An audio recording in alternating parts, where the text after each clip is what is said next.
Ladies and gentlemen, now in today's video we are on the content creator beta and we're going to be having our first hands-on look at 6-star rank 2 Immortal Abomination. And this character, man, he is a lot of poison damage once you get him ramped up, and he kind of requires like one special 2 to start seeing some much better numbers, because until you get the toxic aura active, the character looks very underwhelming damage wise, but once you start stacking up the poisons and getting the acid burns on the opponent, then yeah, everything starts coming together. But he's not one of those champions that you immediately like load up a match and he's like Corvus Glaive, just massive burst damage everywhere. He does take a little bit to get going, but the toxic aura is going to start spewing out one poison on the opponent every second when it's active, and then it allows you to get 10 poisons really easily on the opponent, trigger acid burn, get massive additional burst damage, and go unblockable, which is really, really nice. So if we go for a 5 combo here, again, we've got 10 poisons now. Also, via the Abomination synergy, you have like a 50% chance to power lock when that happens as well.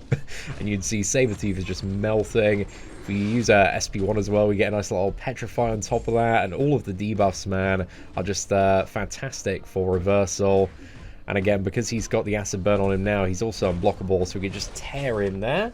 But there we go, Sabertooth goes down. Again, that's an Axe 6.41, 61 hits there, 6-star rank 2 with Suicide Masteries, no boosters.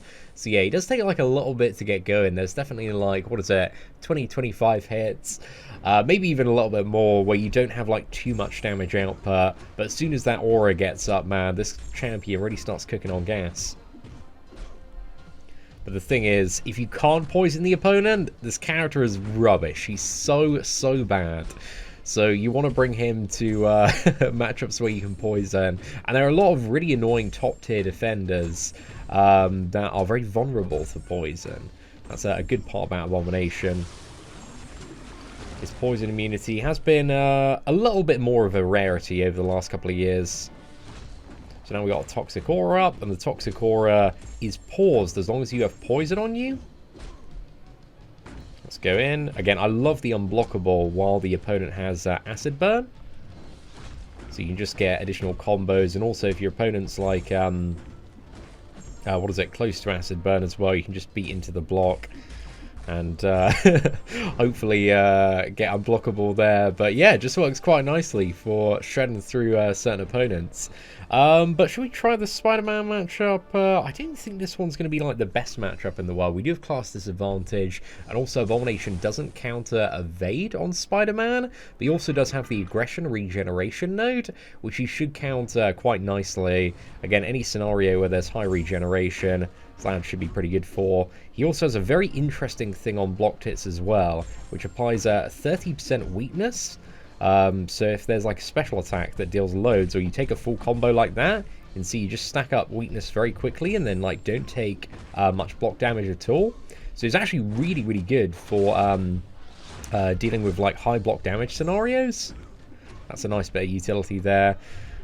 And again, you tend to like finish most of your fights, even with Suicide Masteries on, at like full health on this dude, which is the complete opposite of the so-called immortal version of Hulk, where, you know, you just take so much damage playing that dude, it's mental. Right, come on, fella, let's get that special 2 out, yeah.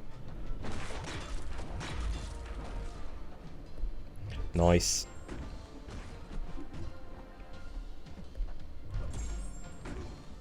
Right, let's use another special 1, get some more stacks of poison here. There we go. We have, yeah, acid burn on Stealth Suit Spider-Man now. We can just go into the block again, and there we go, he goes down. So that was a pretty good matchup. I actually thought that was going to be terrible, but 52 hits there worked out very, very nicely. So to go back in and hop on to another path, so there is a poison path actually. If we go down the bottom, there's like a Scarlet Witch and a few other fights. So if we go to, what is it, path E here?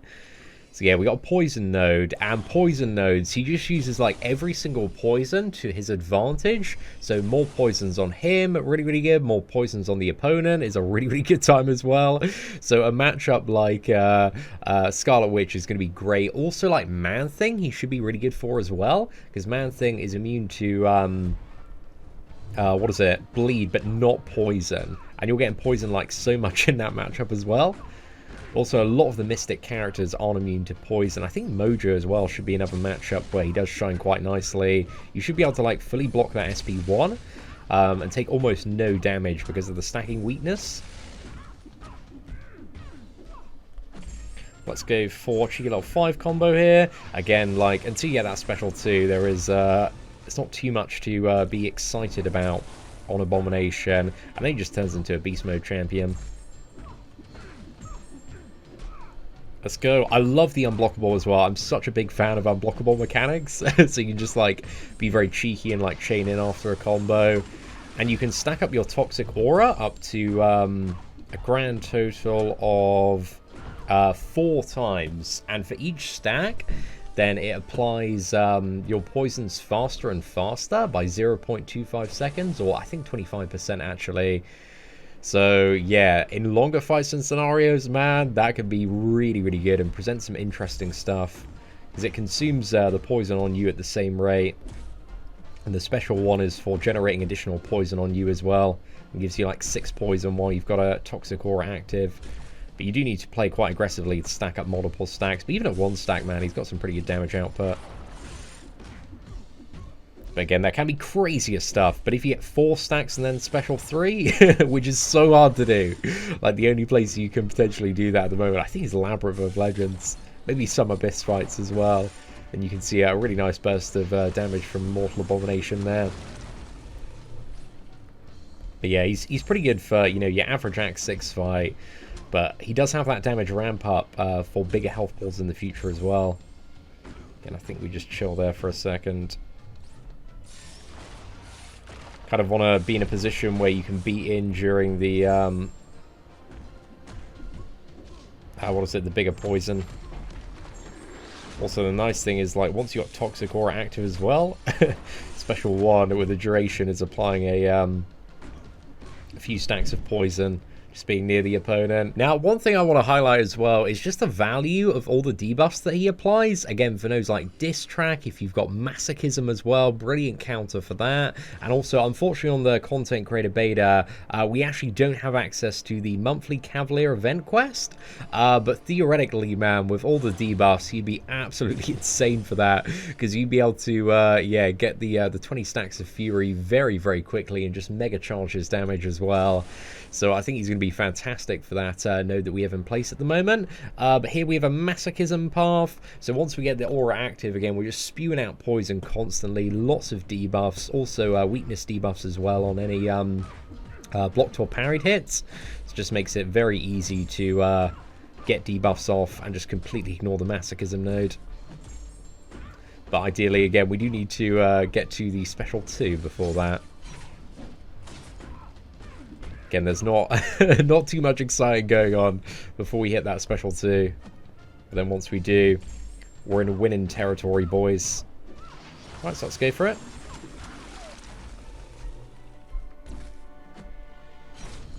So beating him with a combo here, you can see we instantly trigger Masochism, but because we started stacking up poison as well, then the regeneration just gets completely nuked. If we nuke in there, I thought we'd just about be able to chain into the unblockable combo, but unfortunately not. And if we go for another combo, straight into special 1, get up to 7 poisons, pause the Toxic Aura. Should have used the SP1 a little bit sooner, in all fairness. There we go, we can just combo into the block there. Let's go for another special 1. Just get all the additional hits while Acid Burn is active. And you can see once you hit that special 2, man, we literally got all of our health down and like, what is it, 35, 40 hits there.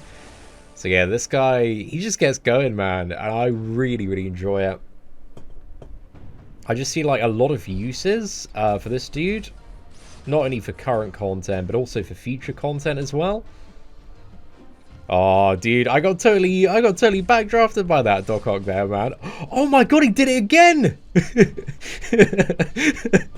Bro, I'm getting finessed by this Dr. Octopus. This man's clowning all over me. And also there is a 15% chance as well when making contact to poison. So we got some initial poisons. We actually got super lucky at the poisons at the start there. And one thing you can do as well is just kind of like chill next to the opponent. But there, we managed to finish off a full combo, go unblockable on that final medium. Right, I think we probably just want to stand back and chill for a sec. If we block all this, you can see like toward the end we barely took any damage there, man. He does have like slightly below the average block proficiency, but it doesn't really matter too much because he makes up for it with that weakness. That weakness kind of brings it slightly above average block proficiency, I believe. But then on like multiple hit projectiles, just does so much work. 48 hits to get Doc Ock down there, man. That was really, really good. But then again, you run into like Mysterio, who's poison immune without armor break. There is an armor break synergy, but also we can't get past the Nebula. So again, he's got like matches where he's going to be really, really good, but also matches where this character is like completely unplayable as well. All right, so we're starting on Realm of Legends Juggernaut here. So let's go in, man. I think this should be a pretty good matchup for Immortal Abomination here. And again, we can take the Rhino and Storm as well. But poison immunity is, I believe, still the most common immunity in the game. So poison champions, you know, they have their pros and cons, man.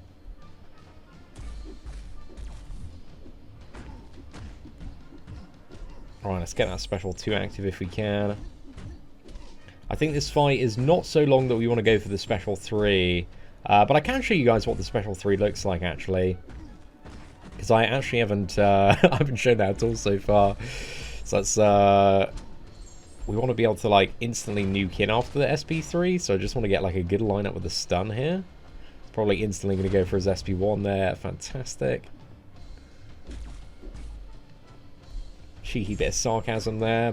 But also, you can see via the Willpower Mastery, because he also has reduced mitigation from the poison healing penalty. So he keeps himself like pretty topped up,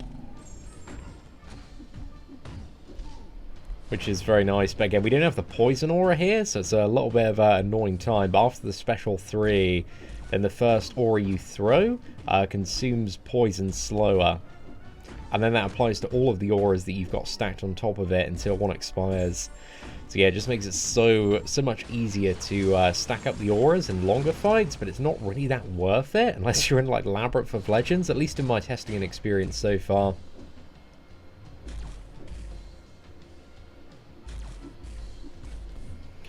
There we go. Right. Should be able to easily get to another aura now, but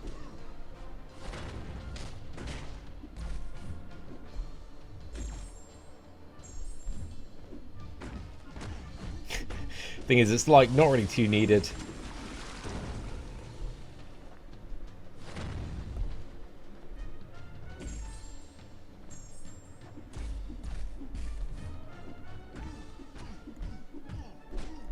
Right, 5 combo. If we go straight into special 1 here, actually, we can get tons of bonus damage off every single hit. So yeah, there we go. Juggernaut is down. How many hits was that overall? Again, 106. That wasn't like a super optimal way to play him. I just know somebody in the comments section, if I didn't throw a special 3 the whole video, they'd be like, why didn't you use the special 3, man? I wanted to see it. So there you go, man. There you go. But again, it's really not advised, unless you're in the Labyrinth of Legends. I found is literally the only place to bother throwing the SP3. Because yeah, most of the time you're just better off like getting into that special 2 as fast as you possibly can. Just so you can start stacking up the poisons, getting your toxic auras, and getting the massive additional damage off those. Oh, no, I got a bit punished by that Rhino there. Okay, glad we didn't get intercepted there, though. And again, this is the fun bit of being unblockable against passive AI. You can just murk in. Okay, nice.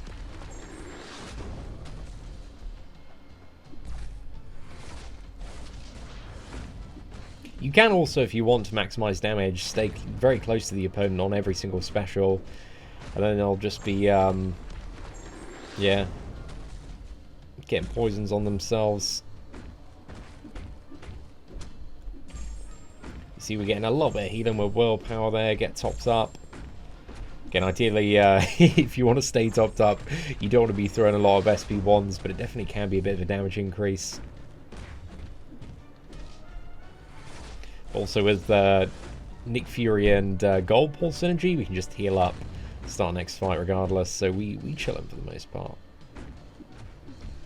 It's one thing as well. We might as well go for a special 3 here in all fairness, because special 3 also gives additional acid burn stacks. I really want to parry before SB3. Oh, come on, big fella. Let's go. Okay, I think I can just about get in after this. I was a bit delayed on that, but again, in this fight, we don't have class advantage.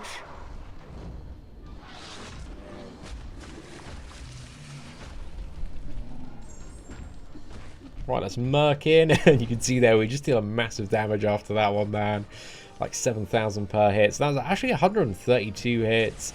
Again, it doesn't seem like, what is it, that impressive, but then a special 1 adds a lot more hits onto the counter overall, and also in terms of like damage per second and fight time, the fact that he's unblockable and you can just go straight in for the majority of the time once you got your toxic aura and acid burn on is really, really nice as well. It's kind of just like the dead period at the start of the fight that really like sets this champion back if you're like purely looking at the hit counter, because again, we've barely done like anything significant in the first what will be about, yeah, 30, but then we also need to get the aura active as well, or the acid burn on the opponent, and then the damage starts going a lot better.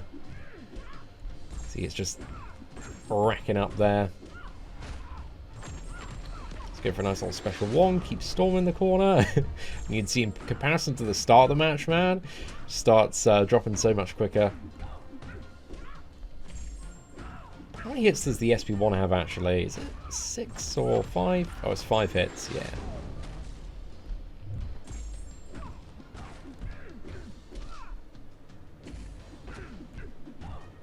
But now we can just... Oh, damn it, bro! She totally got me there. Yeah, I am lucky that didn't wreck me too much. Got totally baited by that Storm there, man. Right, let's go. Pop, pop, pop. Massive slam.